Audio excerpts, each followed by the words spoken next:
এই যে ওনাকে একটা ডিম খেতে দিয়েছিলাম, দেখেন ডিমের করুণ দশা। এই যে এই যে কি, ওই যে দেখেন কিভাবে খায়। এই পচা,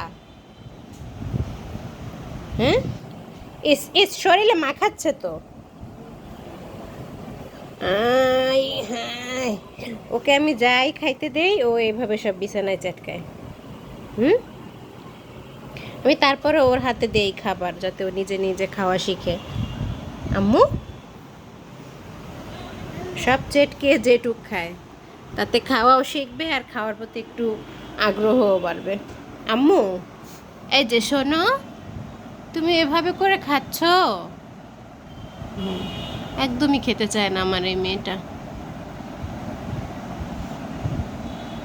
আর আমার এই যে কাপড় চোপড়ের দিকটা স্কিপ করবেন, বৃষ্টির কারণে আমার এই যে ঘরে কাপড় চোপড় দিতে হচ্ছে, বারান্দার কাপড় চোপড় একবারে শুকায় না, বারান্দাতেও কাপড় চোপড় ভরা। আপনাদেরকে দেখাই আমাদের নিম গাছটা কেটে ফেলছে। গাছ কাটলে আমার খুবই কষ্ট লাগে।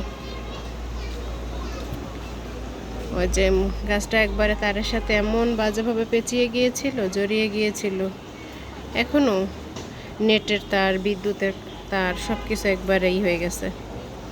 এর জন্য বিদ্যুৎ অফিস থেকে লোক আসছে কাটার জন্য। আর নিম গাছের ডাল সবাই নেওয়ার জন্য একবারে হুমড়ি খেয়ে পড়েছে। নিম গাছের ডাল অনেক উপকারী, এই জন্য যে আমাদের নিচতলার আন্টিও নিচ্ছে।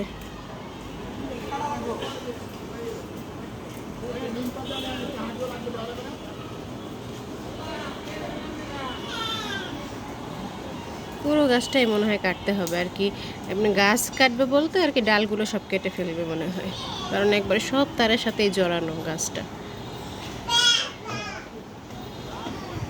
হুম, এই যে টিভি দেখে আর কথা বলে। হ্যাঁ, বাবা কোথায়? মাম খাও, মাম খাও। বাবা কোথায়? ওই যে মাম। হুম হুম হুম, মাম খাও। ওই যে মাম। হুম, আরে সারা শরীর মাখাচ্ছে ডিম দিয়ে, পচা। যাও। কি স্কিপ করতে হবে? রিমোট দাও আম্মু, রিমোট দাও আম্মু, রিমোট দাও মা। ওই যে ওই যে ওই যে ওই যে রিমোট, ওই যে ওই যে, ওদিকে তাকাও। এ পচা।